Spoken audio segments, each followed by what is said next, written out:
پر رب نظر رحمت فرما دے گا، اب اس پر عذاب نہیں آئے گا۔ دوسری فضیلت کیا ہے؟ محبوب کریم صلی اللہ علیہ وسلم فرماتے ہیں شام کے وقت جو روزہ دار ہے اس کے منہ کی بو جو بھوک کی وجہ سے پیدا ہوتی ہے، آپ چکی کے پاس جائیں تو جو آٹا چکی ہے وہ جب خالی چلتی ہے تو اس کے اندر ایک آٹے کی حمک پیدا ہوتی ہے، اسی طرح انسان کے اندر بھی ایک اللہ تعالیٰ نے سسٹم رکھا ہے، جب وہ خالی پیٹ چلتا ہے تو اس بھوک کی وجہ سے انسان کے منہ میں ایک بو پیدا ہوتی ہے۔ تو حضور نے فرمایا کہ شام کے وقت ان کے یعنی روزہ داروں کے منہ کی جو بو ہے، جو بھوک کی وجہ سے ان کے منہ میں پیدا ہوئی، اللہ پاک کے نزدیک مشک کی خوشبو سے بھی زیادہ بہتر ہے۔ تیسرا میرے محبوب کریم صلی اللہ علیہ وسلم نے فرمایا کہ فرشتے ہر رات اور دن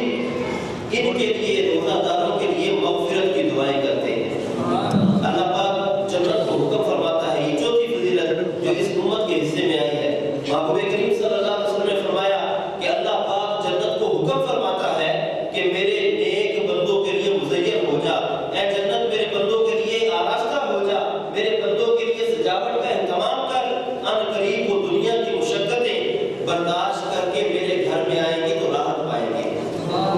پانچویں فضیلت محبوب کریم صلی اللہ علیہ وسلم نے جو ارشاد فرمایا کہ جب ماہ رمضان کی آخری رات آتی ہے، جب آخری رات آتی ہے، پورا مہینہ میرے بندے جو میرے غلام ہیں، میرے امتی ہیں، جب روزہ رکھیں گے، جب ماہ رمضان کی آخری رات آئے گی تو اللہ پاک سب کی مغفرت فرما دے گا۔ قوم میں سے ایک بندے نے کھڑے ہو کے عرض کیا یا رسول اللہ صلی اللہ علیہ وسلم کیا وہ لیلۃ القدر کی رات ہے؟ حضور کیا وہ لیلۃ القدر ہے؟ حضور نے فرمایا نہیں، کیا تم نہیں دیکھتے کہ ایک بندہ جب وہ مزدوری کرتا ہے، جب وہ اپنے کام سے فارغ ہو جاتا ہے تو اس کو اجرت دی جاتی ہے۔ تو نبی کریم صلی اللہ علیہ وسلم حضور رمضان کا بڑا انتظار کرتے تھے، کیونکہ آپ کی ذات تو وہ ہے جس پر ہر وقت رب کی رحمت برستی ہے، لیکن رمضان کے مہینے میں خاص رحمت کا نزول ہوتا ہے، اور حضور رمضان کی محبت میں آپ رجب سے دعائیں شروع کر دیتے تھے، اللہم بارک لنا فی رجب و شعبان وبلغنا رمضان۔ حضور کا انداز کیا تھا، حضور کا شوق کتنا تھا رمضان سے ملنے کا، رمضان سے محبت کتنی تھی محبوب کریم صلی اللہ علیہ وسلم کو، حضور رجب میں دعا کرتے اللہم بارک لنا فی رجب و شعبان وبلغنا رمضان، اے اللہ تو ہمارے لیے شعبان اور رجب کے اندر برکتیں رکھ اور ہمیں رمضان سے ملا۔ یہ نبی کریم صلی اللہ علیہ وسلم کی رمضان سے محبت ہے۔ تو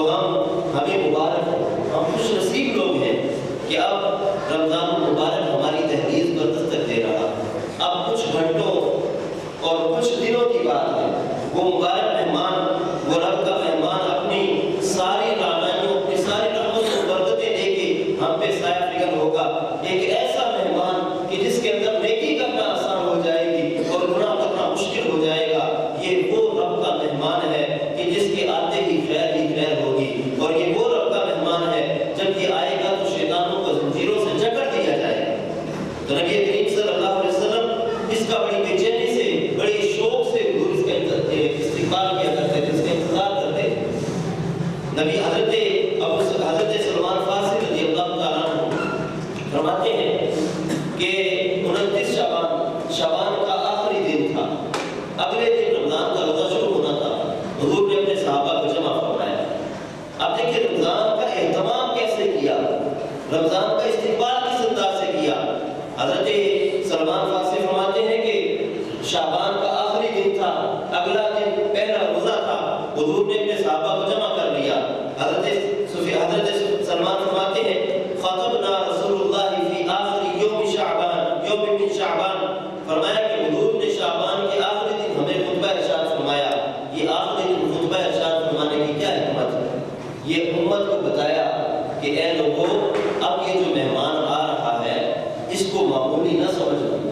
یہ رب کی بڑی رحمتیں، بڑی برکتیں اپنے دامن میں سمیٹ کے لا رہا ہے۔ کسی کے آنے سے پہلے اس کی خبر دینا اس کی عظمتوں کا بیان ہے۔ حضور علیہ الصلوۃ والسلام رمضان کے مہینے میں روزہ رکھ کے بھی فرما سکتے تھے، اور حضور کی کئی احادیث اس پر موجود ہیں کہ روزے کی حالت میں حضور نے یہ ارشاد فرمایا، یہ حکم ارشاد فرمایا، لیکن رمضان المبارک کے آنے سے پہلے خالق کائنات کے محبوب حضور علیہ الصلوۃ والسلام نے اپنے امت کو، اپنے صحابہ کو بیان فرمایا کہ اے میرے صحابہ، یہ جو مبارک مہینہ آ رہا ہے، اس مہینے کا اس مہینے کی صبح، اس مہینے کی شامیں، اس مہینے کا ظہر، اس مہینے کی عصر، اس کے ہر دن کا ہر گھنٹہ، ہر منٹ، یہ وہ ہے جس کو ضائع نہیں کیا جا سکتا۔ اس میں رحمتیں اور برکتیں ہی برکتیں ہیں۔ حضور علیہ الصلوۃ والسلام نے اپنی امت کو وقت کی قدر تو کئی جگہ پر ارشاد فرمائی، لیکن یہ خاص رمضان المبارک کا جو حضور نے بیان فرمایا ایھا الناس، اے لوگو، قد اذلکم شہر عظیم، میرے صحابہ، اے لوگو، ایک بہت عظمت والا مہینہ سایہ کرنے والا ہے۔ اب کچھ لمحوں بعد، کچھ گھڑیوں کے بعد وہ مبارک عظمتوں والا مہینہ وہ پھیلنے والا ہے، اس کی رحمتیں پھیلنے والی ہیں۔ یہ شعبان کے آخری دن محبوب اپنے صحابہ کو خطبہ دے رہے ہیں اور پورے کے پورے مہینے کو حضور نے برکت والا کہا۔ پھر حضور نے فرمایا شہر مبارک، خالی عظمتوں والا نہیں، یہ بابرکت مہینہ بھی ہے، اس کے اندر رب کی برکت ہی بڑی ہوتی ہے۔ اللہ میرے امت میں بڑی برکتیں فرمائے گا، برکتیں اور وسعتیں ان کے لیے عام ہو جائیں گی، اس کو معمولی نہ سمجھنا۔ یہ اس کی فضیلت بیان کرنے سے پہلے تمہید ہے، اس کی اہمیت بیان کی جا رہی ہے۔ حضور نے فرمایا شہر مبارک، یہ بڑا برکت والا مہینہ ہے، اور برکت والا کیسے ہے؟ اب برکتیں بعد میں حضور نے ذکر فرمائی، برکتوں کی وجہ بھی بیان کر دی۔ حضور نے فرمایا جعل اللہ صیامہ فریضۃ وقیام لیلہ تطوعا، کہ اس مبارک مہینے میں دن میں رب نے روزہ فرض کیا ہے، رات میں اللہ نے نفلی عبادت کو رکھا ہے۔ اب یہ کام جو اللہ تعالیٰ نے اپنے بندوں کو دیا کہ دن کا نصاب بھی دیا ہے کہ دن میں تمہاری مصروفیت کیا ہے، اب اللہ اپنے بندوں کو اپنا قرب دینا چاہتا ہے۔ خالق اپنے بندوں کو اپنے ساتھ ان کو وہ مقام و مرتبہ دینا چاہتا ہے، ان کو اپنا خاص قرب دینا چاہتا ہے، اور فرماتا ہے کہ اب تمہاری حیثیت یہ ہوگی کہ تم نے شیطان کا عملی بائیکاٹ کرنا ہے۔ شیطان کو بھی باندھ دیا جائے گا، شیطان کے ہاتھوں باندھ دیے جائیں گے۔ تمہارا کام یہ ہے کہ اب تمہارا رستہ کھلا ہے، تمہیں جو نصاب دیا گیا ہے دن کا، اگر تم اس پہ پورا اترو گے پھر بھی رب کی رحمتیں تمہیں مل جائیں گی، اگر تم رات کو رب کی عبادت کرو گے پھر بھی مغفرتیں تمہارا مقدر بنے گی۔ تو حضور علیہ السلام نے فرمایا کہ یہ رمضان کا مہینہ جب روزہ دار سوتا ہے، روزہ دار جب سو جاتا ہے، تو حضور نے فرمایا کہ روزہ دار کی ہڈیاں بھی تسبیح کرتی ہیں، روزہ دار کی ہڈیاں بھی تسبیح کرتی ہیں۔ وہ سو رہا ہے، اس کو کوئی خبر نہیں کیا ہو رہا ہے، اللہ اس کی ہڈیوں کی ذمہ داری، اس کی ہڈیوں کی ڈیوٹی لگا دیتا ہے کہ وہ رب کا ذکر کرتی ہے۔ حضور نے فرمایا جعل اللہ صیامہ فریضۃ، اللہ نے اس مہینے کے روزوں کو دن میں تم پر فرض کیا ہے، وقیام لیلہ تطوعا، رات کو تم نے نفلی عبادت کرنی ہے۔ تو حضور علیہ السلام نے جب یہ ارشاد فرمایا تو اس کا اجر بھی عطا بیان فرمایا۔ اب اجر کیا ہے سنیے، حضور اپنے صحابہ کو جو خطبہ ارشاد فرما رہے ہیں وہی خطبہ وہی الفاظ آپ کے سامنے بیان کر رہا ہوں۔ محبوب نے فرمایا من صام رمضان ایمانا و احتسابا غفر له ما تقدم من ذنبه، جس نے رمضان کے مبارک مہینے کے روزے ایمان کی حالت میں رب سے ثواب چاہتے ہوئے رکھے، اللہ اس کے پچھلے سارے گناہ معاف کر دے۔ سبحان اللہ، یہ دن کا نصاب ہے کہ جس نے ایمان کی حالت میں روزہ رکھا